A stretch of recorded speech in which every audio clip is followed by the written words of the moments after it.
El martes 1 de marzo de 1932, Charles Lindbergh, un aviador de fama mundial, y su esposa Anne Lindbergh, también aviadora, estaban pasando una noche normal mientras su bebé de 20 meses descansaba arriba en la guardería.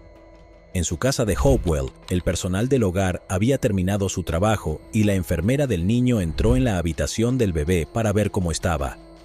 De repente, se quedó boquiabierta cuando no pudo encontrar a Charles Lindbergh Jr. en su cuna. Presa del pánico, corrió escaleras abajo y alertó a todos los miembros de la casa de inmediato. Charles Lindbergh Jr., el primogénito de la pareja de aviadores, había sido secuestrado. ¿Quién podría haber cometido un acto tan terrible? ¿Fue un trabajo interno cuidadosamente ejecutado o simplemente el trabajo de un depredador? Hopewell es un municipio del condado de Mercer, Nueva Jersey, y data del siglo XVIII. Sus veranos cálidos y húmedos y sus inviernos helados la convierten en una gran atracción. Además, Hopewell es considerado uno de los lugares más seguros de Estados Unidos. Con una población de poco más de 17,000 habitantes, es más segura que el 86% de las comunidades estadounidenses. La probabilidad de que una persona sea víctima de un delito aquí es de 1 entre 316. Incluso con una tasa de criminalidad tan baja, Hopewell se convirtió en 1732 en el lugar donde se cometió el crimen del siglo.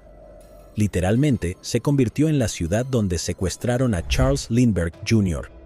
Charles Augustus Lindbergh nació el 4 de febrero de 1902 en Detroit, Michigan, hijo de Charles August Lindbergh Sr. y Evangeline Lodge Land Lindbergh. Lindbergh fue a la Universidad de Wisconsin-Madison para estudiar ingeniería mecánica. Abandonó sus estudios en su segundo año y se mudó a Lincoln, Nebraska, para realizar entrenamiento de vuelo en la escuela de vuelo de Nebraska Aircraft Corporation. Cuando salió de allí, comenzó a trabajar como granjero para ganar dinero y mantenerse. En el año 1923, Lindbergh compró su primer avión por $500. Poco después, comenzó a volar solo y a realizar acrobacias aéreas, pero esto no fue suficiente para Lindbergh. Al poco tiempo, se inscribió en el programa anual de entrenamiento de vuelo ofrecido por los servicios del Ejército Aéreo de los Estados Unidos en San Antonio, Texas. Se graduó como el mejor de su clase y sirvió como cadete del servicio del ejército de su país. Al año siguiente, en 1925, obtuvo una comisión como segundo teniente en el Cuerpo de Servicio de la Reserva Aérea. Al observar el excelente desempeño de Lindbergh en el ejército, fue ascendido a capitán en 1926. A Lindbergh ya le iba bien la vida y estaba logrando sus sueños, pero se convirtió en un verdadero ícono de la aviación, cuando se convirtió en el primer hombre en volar solo y sin escalas a través del Atlántico. El viaje fue un vuelo de 33 horas de duración, que comenzó el 20 de mayo de 1927 y finalizó al día siguiente, el 21 de mayo de 1927. Lindbergh despegó de Nueva York y aterrizó sano y salvo en París, cubriendo una distancia de 3.600 millas. A raíz de ahí, ganó una inmensa fama después de este logro. El periódico informó de todos sus movimientos y se escribieron varios artículos sobre él que difundieron su excelencia por todo el país. Algunos lo llamaron el tonto volador, mientras que otros lo consideraban un verdadero héroe. El 21 de diciembre de 1927, Lindbergh conoció a Anne Spencer Morrow cuando su padre lo invitó a la Ciudad de México para una gira de buena voluntad. Anne nació el 22 de junio de 1906. Era hija de Dwight Morrow, socio de J.P. Morgan & Company, y de Elizabeth Cutter Morrow. Se crió en Englewood, Nueva Jersey, y luego en Nueva York. Anne fue por primera vez a la escuela para niñas de Dwight y luego se graduó de la escuela Chapin en 1924. Ella también quería ser aviadora y estaba emocionada de conocer a un hombre como Lindbergh. Lindbergh entrenó a Anne bajo su protección y se encariñaron. Terminaron casándose el 27 de mayo de 1929 en Morrow Estate en Englewood, Nueva Jersey. El 22 de junio de 1930, Anne y Charles Lindbergh dieron la bienvenida a su primer hijo. Era un bebé precioso y lo llamaron Charles Augustus Lindbergh Jr., también conocido como Baby Lindbergh. Los medios cubrieron instantáneamente este evento y pronto todo el país también conoció a Baby Lindbergh. El público acogió y cuidó al bebé como si fuera suyo e incluso lo apodó Baby Lindy. Lindbergh y Ann querían tener una vida tranquila y alejar a Baby Lindbergh del ojo público y de toda la interferencia de los medios. Así pues, en 1932 se mudaron a una gran propiedad recién construida en un área aislada en Hopewell, Nueva Jersey. En el año 1932, Baby Lindbergh creció hasta convertirse en un niño adorable con cabello rubio rizado y ojos azules. Tenía una tez clara y un hoyuelo en la barbilla. En la fría noche del 1 de marzo de 1932, Ann, Lindbergh y el perro de su familia pasaban la noche como de costumbre en su casa de la finca Hopewell. Su mayordomo, Septimus Banks, también estaba en el hogar. Bessie Mowat Goway, comúnmente conocida como Betty Gow, también se encontraba en el domicilio. Trabajó mucho tiempo como enfermera infantil en la familia Lindbergh. Como esta finca era de reciente construcción, algunas partes todavía estaban en construcción. Normalmente, Ann y Lindbergh solían pasar aquí solo los fines de semana, mientras que el resto de la semana se quedaban en la casa de Ann en Englewood, Nueva Jersey, con sus padres. Sin embargo, debido al fuerte resfriado de Baby Lindbergh, la familia había decidido quedarse un poco más hasta que el bebé se recuperara, ya que Ann no quería viajar con su hijo en estas condiciones.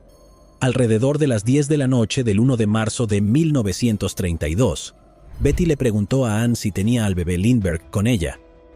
Ann estaba saliendo del baño y le dijo a Betty que no tenía al bebé con ella. Betty terminó sus tareas y subió a ver cómo estaba Baby Lindbergh. Como rutina establecida por su padre, el bebé Lindbergh era enviado a su cuna en la guardería todos los días a las 8 de la noche y a nadie se le permitía entrar a la guardería hasta las 10 de la noche. Tal y como oyen amigos, incluso si el bebé estaba llorando. Al parecer hacían esto para fortalecer a Baby Lindbergh, ya que lo consideraban un niño débil. Cuando Betty subió a la guardería, no vio al bebé Lindbergh por ningún lado y entró en pánico. Bajó apresuradamente las escaleras e informó a los demás miembros de la casa sobre el incidente. El primer pensamiento de Betty fue que Lindbergh le estaba gastando una broma a su esposa y había escondido al bebé en algún lugar de la casa. Lindbergh era conocido por sus notorias bromas pesadas y a menudo cruzaba la línea mientras hacía bromas a sus amigos y familiares. Hacía un par de meses, había escondido al bebé Lindbergh en un armario y le había dicho a Ann que lo habían secuestrado.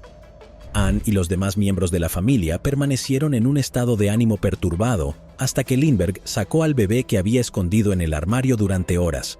Pero esta vez no fue una broma. El bebé Lindbergh realmente había sido secuestrado. Lindbergh no perdió un segundo y llamó a la policía del estado de Nueva York. La policía llegó a la finca Lindbergh alrededor de las 10:30 horas y comenzó a registrar la zona.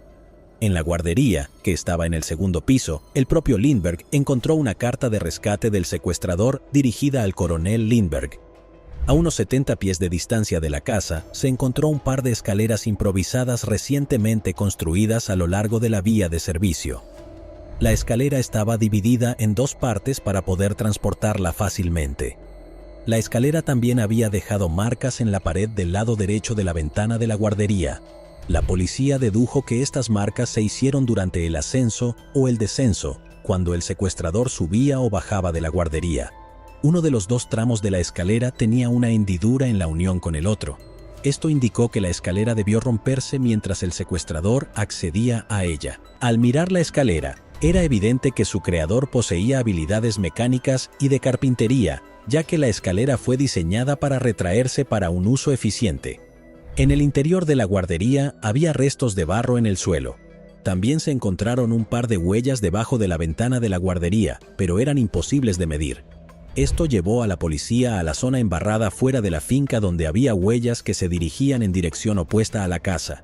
La policía intentó buscar y recoger las huellas dactilares del secuestrador, que pudo haber dejado en la habitación de los niños, pero toda la habitación había sido borrada.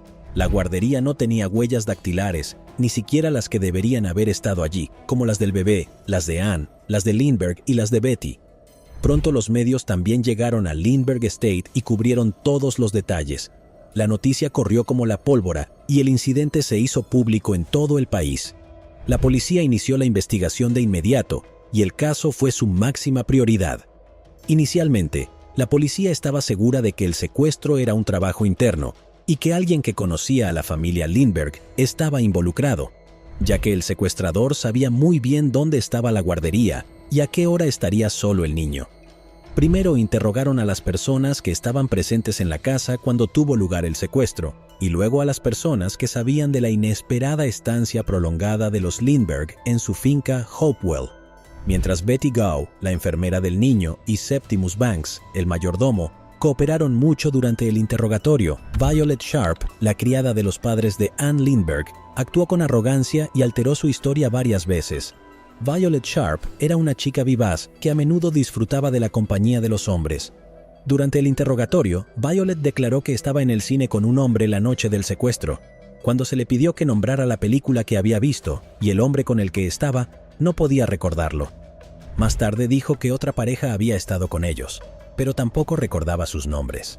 Incluso se retractó de su declaración original y dijo que estaba en un bar clandestino local la noche en que secuestraron al bebé Lindbergh. Las declaraciones en constante cambio y el comportamiento sospechoso de Violet la convirtieron en una persona de interés en el caso del secuestro de Lindbergh, y con frecuencia la llevaban a la comisaría local para interrogarla. En la primera nota de rescate encontrada en el alféizar de la ventana de la guardería, el secuestrador exigía una suma de $50,000 a Lindbergh a cambio del regreso sano y salvo del bebé a la familia. El secuestrador también advirtió a Lindbergh que no contactara a la policía. Cuando los expertos examinaron más de cerca la nota de rescate, afirmaron que el autor de estas cartas era de nacionalidad alemana y había pasado algún tiempo en Estados Unidos, según la letra. En la parte inferior derecha de la carta había un símbolo único. Había 2 círculos entrelazados con un gran punto rojo en el medio y 3 agujeros perforados a través del símbolo. El 6 de marzo de 1932, Lindbergh recibió la segunda carta de rescate, con matasellos de Brooklyn, Nueva York, del 4 de marzo. En esta carta, el secuestrador había aumentado la demanda de rescate a $70, ya que Lindbergh había involucrado a la policía. Luego, el gobernador convocó una conferencia en Trenton, Nueva Jersey, y pidió a todos los fiscales, autoridades policiales y representantes del gobierno que asistieran para discutir diversas teorías y políticas de procedimiento. El 8 de marzo de 1932, el coronel Henry Breckinridge, abogado de Lindbergh, recibió la tercera nota de rescate. En la nota se afirmaba que no se aceptaría a cualquier intermediario entre Lindbergh y los secuestradores que la familia seleccionara. Ese mismo día, el doctor John F. Condon, director de escuela jubilado del Bronx en Nueva York, colocó un anuncio personal en los periódicos y se ofreció a actuar como intermediario entre Lindbergh y los secuestradores. Además, ofreció pagar un rescate adicional de $1,000 a los secuestradores si estaban de acuerdo. Al día siguiente, el Dr. Condon recibió la cuarta carta en la que el secuestrador aceptaba que el Dr. Condon actuara como intermediario. Lindbergh también aceptó. El Dr. Condon recibió una suma de $70,000 el 10 de marzo de 1932. Inmediatamente, inició negociaciones para el pago a través de las columnas del periódico. El Dr. Condon utilizó la palabra clave JAFC mientras se comunicaba con el secuestrador. El 12 de marzo de 1932, el Dr. Condon recibió la quinta carta de rescate entregada por un taxista llamado Joseph Perroni, quien él mismo adquirió la carta de un extraño no identificado. La carta decía que se encontraría otra nota debajo de una piedra en un puesto vacío a 100 pies de una estación de metro periférica. El Dr. Condon llegó allí y encontró la sexta nota. Esta nota le dio al Dr. Condon una serie de instrucciones que lo llevaron al cementerio Woodlawn, cerca de 233 Oxford Street y Jerome Avenue, donde conoció a un hombre no identificado que se hacía llamar John. Hablaron sobre el pago del dinero del rescate y el extraño accedió a traer una prueba que confirmara la identidad del niño. El Dr. Condon estuvo acompañado por un guardaespaldas en todo momento, excepto cuando conoció a John. El hombre llegó a ser conocido como Cemetery John. El Dr. Condon recibió un pijama de bebé y la séptima nota de rescate el 16 de marzo de 1932. El traje de dormir fue entregado a la familia Lindbergh, quienes luego lo identificaron como el de Baby Lindbergh. Betty Gao, la enfermera de Baby Lindbergh, encontró el protector del pulgar del bebé cerca de la entrada de la finca el 29 de marzo de 1932. Recordó que el bebé lo había usado en el momento del secuestro. La 10ª nota de rescate fue recibida por el Dr. Condon el 1 de abril de 1932, que le ordenaba tener el dinero listo para la noche siguiente. El 2 de abril de 1932, la 11ª carta de rescate fue entregada al Dr. Condon por un taxista no identificado, que la recibió de un hombre desconocido. Esta carta dirigió al Dr. Condon al lugar de la 12ª carta de rescate, que encontró debajo de una piedra frente a un invernadero en 3225 East Tremont Avenue, Bronx, Nueva York. Esa misma noche, el Dr. Condon se reunió con Cemetery John después de seguir las instrucciones de la última carta. Luego, el Dr. Condon le entregó la misma cantidad a cambio de un recibo y el 13º billete, y afirmó que lo podían encontrar en un barco llamado Nellie cerca de Martha's Vineyard, Massachusetts. En una de las visitas del Dr. Condon para encontrarse con Cemetery John, Lindbergh también lo había acompañado, pero se quedó en el auto donde escuchó la voz del extraño cuando dijo: «Hola, doctor». Al día siguiente, la policía y el FBI trabajaron juntos para registrar el área alrededor de Martha's Vineyard, por dentro y por fuera, pero no encontraron señales del bebé Lindbergh en ninguna parte. Los acontecimientos que tuvieron lugar durante este crimen fueron realmente impactantes y dejaron un impacto duradero en el público. Pero la verdadera sorpresa aún estaba por llegar. El 12 de mayo de 1932, un hombre llamado William Allen, un camionero, encontró accidentalmente el cuerpo del bebé Lindbergh, parcialmente enterrado y en grave descomposición, a unas 4,5 millas al sureste de la casa de Lindbergh, a 45 pies de la carretera cerca de Mount Rose, Nueva Jersey, en el condado de Mercer. El lado inferior derecho del cráneo tenía un agujero perforado y el lado izquierdo del cráneo tenía una grieta. La autopsia mostró que el niño llevaba muerto unos 2 meses, lo que indicaba que probablemente murió el día de su secuestro. La familia Lindbergh identificó el cuerpo, que luego fue incinerado en Trenton, Nueva Jersey, el 13 de mayo de 1932. Esto fue un gran revés para las autoridades y la familia Lindbergh, ya que el secuestrador los había engañado a todos y no pudieron salvar al bebé Lindbergh. El 26 de mayo de 1932, la Policía Estatal de Nueva Jersey ofreció una recompensa de $25,000 a cualquiera que tuviera alguna información que condujera a la condena del secuestrador o secuestradores. Lo ocurrido el 10 de junio de 1932 dejó perplejos a las autoridades. Violet Sharp, enviada a la familia de Ann Lindbergh, se quitó la vida justo un día antes de que debiera presentarse para más interrogatorios. Sin embargo, sus movimientos la noche del 1 de marzo de 1932 fueron cuidadosamente controlados y se determinó que no tenía ninguna relación con el secuestro. El FBI todavía no pierde la esperanza de encontrar al secuestrador. Alrededor de $40,000 del dinero del rescate que se entregó al secuestrador estaban marcados con certificados de oro, que circulaban menos y se reducían constantemente. La oficina de la ciudad de Nueva York envió una carta el 17 de enero de 1934 a todos los bancos de la ciudad de Nueva York, pidiéndoles que vigilaran extremadamente de cerca las facturas de rescate marcadas con certificados de oro. Emitieron un folleto informando sobre lo mismo y distribuyeron copias del mismo a cada empleado que manejaba dinero en bancos, cámaras de compensación, tiendas de comestibles, compañías de seguros, gasolineras, aeropuertos, grandes almacenes, oficinas de correos y empresas de telégrafos. El caso ya había desconcertado a los investigadores durante mucho tiempo, y en otoño de 1934, aproximadamente 2 años y medio después del secuestro del bebé Lindbergh, la copia de los números de serie de los billetes de dólares del rescate dio sus frutos. El 15 de septiembre de 1934, un cajero del Bronx Corn Exchange Bank notó un billete de oro con un número de placa inscrito en el margen. Lo encontró un poco sospechoso y contactó a la policía de inmediato. La policía rastreó el recibo, lo que los llevó a una gasolinera. El trabajador que recibió el billete de oro tomó nota de la matrícula del hombre que le entregó el billete. El trabajador de la gasolinera encontró esto extraño porque estos billetes de oro circulaban menos ahora y le hizo un comentario al respecto al hombre. Luego, el hombre dio una respuesta extraña durante la transacción. Dijo: «Solo me quedan unos 100». Al observar este nuevo conjunto de pruebas, el 18 de septiembre de 1934, la policía rastreó la matrícula de un hombre llamado Bruno Hauptmann y comenzó a vigilar su residencia.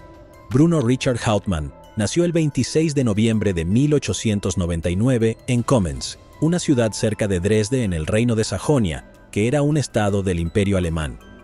Hauptmann se mudó a la ciudad de Nueva York en noviembre de 1923. Hauptmann, de 24 años, fue acogido por un miembro de la comunidad alemana establecida y comenzó a trabajar como carpintero. Se casó con una camarera alemana, Anna Schöffler, en 1925 y se convirtió en padre 8 años después. El 19 de septiembre de 1934, Hauptmann se dio cuenta de que lo estaban vigilando e intentó escapar. Por exceso de velocidad y pasarse los semáforos en rojo, fue capturado tras encontrarse bloqueado por un camión. En el garaje de Hauptmann, la policía descubrió una lata de gasolina llena de billetes de $1 por valor de casi $15,000, con números de serie que coincidían con el dinero del rescate que se entregó al secuestrador hace un par de años. La policía también encontró el número de teléfono del Dr. Condon escrito en una pared. La policía registró minuciosamente la residencia de Hauptmann y en su ático encontró una tabla de madera a la que le faltaba una parte, similar a la utilizada para construir la escalera improvisada utilizada en el secuestro del bebé Lindbergh. La tabla de madera obtenida de un tramo de la escalera se denominó Carril 16. Se guardó junto a la tabla de madera en el desván de Hauptmann y se comparó. Había diferencias en las dimensiones de ambas tablas, ya que la que se utilizó para construir la escalera se había cortado en consecuencia. Arthur Kohler, un experto del servicio forestal, dedujo que el carril 16 formó parte de la tabla de madera que se encontró en el ático de Hauptmann. Esta fue evidencia suficiente para que la policía acusara a Hauptmann del asesinato del bebé Lindbergh y lo arrestara. Tenemos detenido al hombre que recibió el dinero del rescate. Su nombre es Bernard Richard Hauptmann. El público ya creía que Hauptmann fue quien secuestró y mató al bebé Lindbergh hace 2 años, pero el juicio de Hauptmann no iba a ser corto. Negó todas las acusaciones que se le hicieron y dijo que no tuvo nada que ver con el secuestro de Lindbergh. Comenzó el juicio contra Bruno Hauptmann. Con las pruebas contundentes que había reunido la policía, parecía un caso claro, pero Hauptmann argumentó que tenía una coartada para demostrar su inocencia. Hauptmann afirmó que Isidor Fisch, un amigo suyo alemán, le había regalado algunas cajas que pertenecían a Fisch. Hauptmann dijo que se quedó con las pertenencias de Fisch mientras viajaba de visita a Alemania. En estas cajas que pertenecían a Fisch, Hauptmann encontró el dinero del rescate. Hauptmann añadió que su amigo Fisch había fallecido de tuberculosis poco después de llegar a Alemania. Esta afirmación arroja dudas sobre un elemento crítico del caso de la Fiscalía. Para contrarrestar la declaración de Hauptmann, la Fiscalía procedió con una docena de testigos, entre ellos el Dr. Condon y el propio Lindbergh. El Dr. Condon siguió adelante y testificó que Hauptmann era Cemetery John, el hombre al que le entregó el dinero del rescate. Cuando Hauptmann fue obligado a hacer fila junto con otros delincuentes, el Dr. Condon dijo que le resultó muy difícil identificar al hombre porque cuando lo vio antes solo por unos minutos, estaba oscuro y estaba de pie alrededor de 5 minutos, a metros del cementerio John. Pero rápidamente cambió sus palabras y de repente estuvo seguro de que Bruno Hauptmann era Cemetery John. Lindbergh también acompañó al Dr. Condon a una de sus reuniones con Cemetery John, aunque permaneció en el coche. Lindbergh solo escuchó la voz de Cemetery John cuando gritó, «¡Hola, doctor!», desde la distancia. Pero Lindbergh también testificó que lo que había oído esa noche era la voz de Hauptmann. Luego, la Fiscalía procedió a presentar las similitudes entre la letra de Hauptmann y la letra de las cartas de rescate. Los expertos en caligrafía notaron que todas las letras tenían una calidad distinta de inicio y fin. Todas las cartas de rescate fueron escritas de manera que ocultaran la verdadera letra, pero incluso con el intento de disfrazar las cartas, hubo algunas fuertes similitudes que persistieron en todas las cartas de rescate. Los expertos también observaron algunas características estilísticas en las notas. La palabra policía apareció 13 veces en las letras y mostró coherencia en la forma inusual en que se escribió la P mayúscula. La palabra niño también era distintiva, particularmente en la forma en que la O se dejaba abierta en el medio, lo que hacía que pareciera una U. Esto era consistente en todas las cartas de rescate, pero el estilo que más llamó la atención de los expertos fue cómo se escribía la letra N. En las cartas de rescate, Parecía como si la letra N estuviera escrita casi completamente al revés. La D mayúscula también estaba muy estilizada.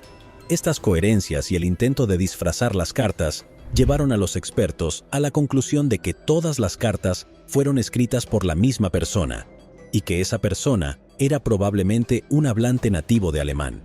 El siguiente desafío al que se enfrentó la fiscalía fue demostrar que estas cartas fueron escritas por Bruno Hauptmann.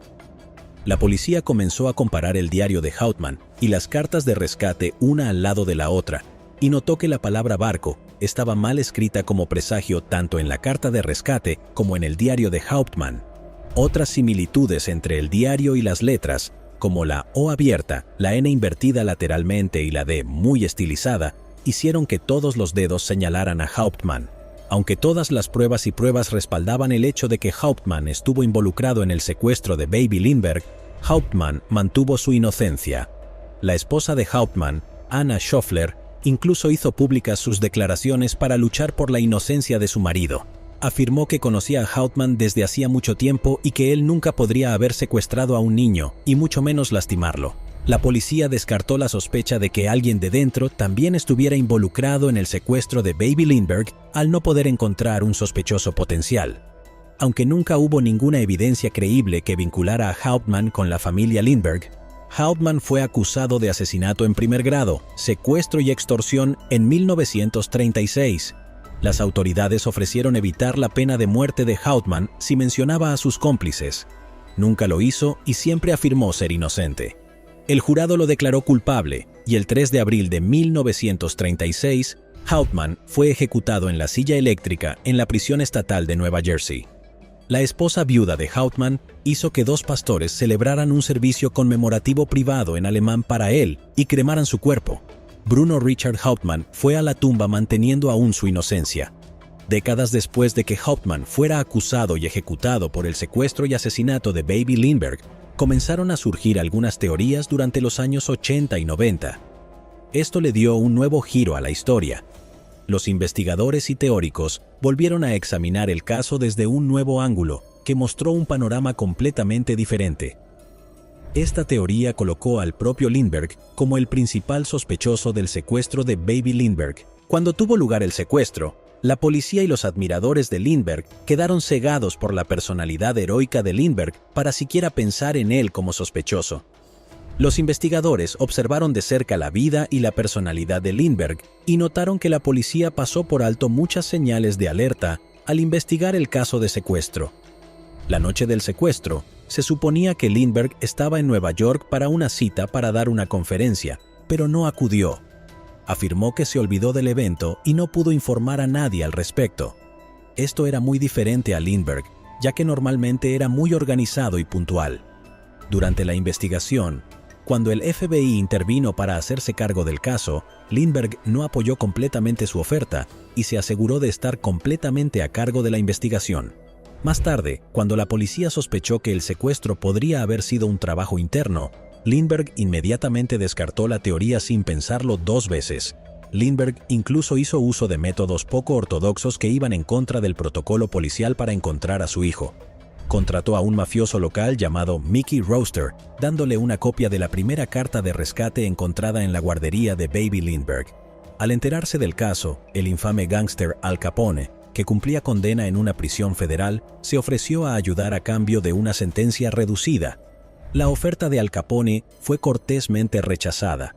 Lindbergh también era un creyente firme y entusiasta de la eugenesia, una disciplina que era popular en aquellos días.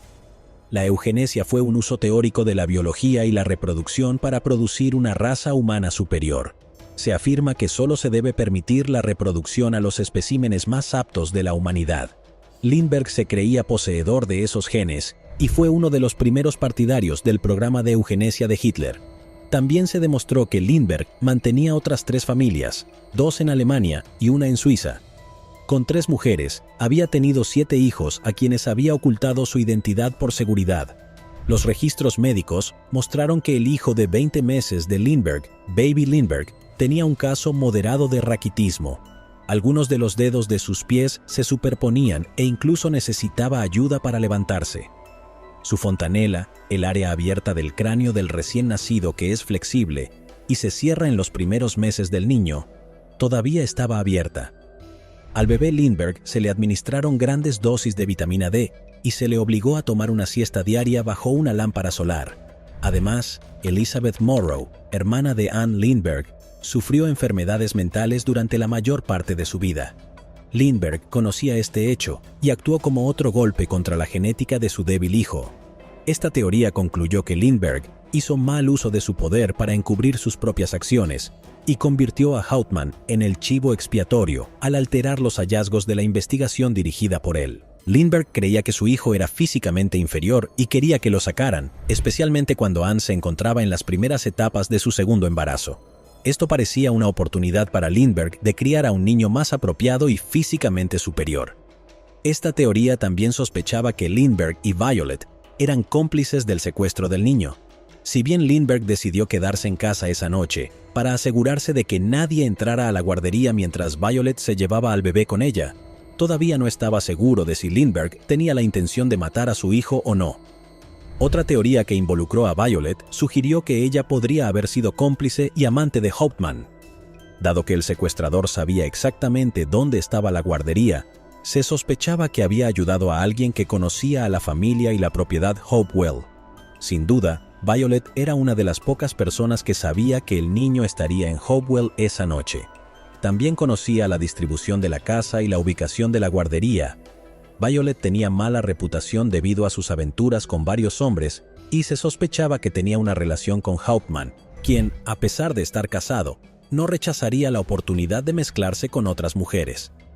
El secuestro del bebé Lindbergh parecía apropiado para ella, ya que el dinero del rescate sería su única salida de la vida de sirviente y una esperanza de comenzar una nueva vida en otro lugar. En este caso, los teóricos creen que la muerte del niño podría haber sido un accidente. El giro en este caso fue tan inesperado y surrealista que dejó a todos sin palabras. Fue uno de esos raros casos que te hicieron cuestionar todo lo que creías saber sobre la naturaleza humana. Charles Augustus Lindbergh Jr. era un niño adorable cuya vida fue cortada por un depredador. Su repentina partida dejó a su familia en un trauma que los atormentó hasta el final de sus vidas. Los recientes hallazgos y desarrollos en el caso del bebé Lindbergh han reavivado una chispa y han planteado muchas preguntas que fueron ignoradas y pasadas por alto cuando Hoffman fue condenado. A pesar de que todavía está en duda si Hoffman realmente secuestró y mató al bebé Lindbergh, los expertos en la rama del crimen y un grupo de detectives todavía están trabajando para poner fin a este caso y averiguar qué pasó con el bebé Lindbergh en la noche del 1 de marzo de 1932. Aunque si no fue Hoffman, es demasiado tarde para condenar al verdadero culpable ahora, pero aún no demasiado tarde para limpiar el nombre de un hombre inocente.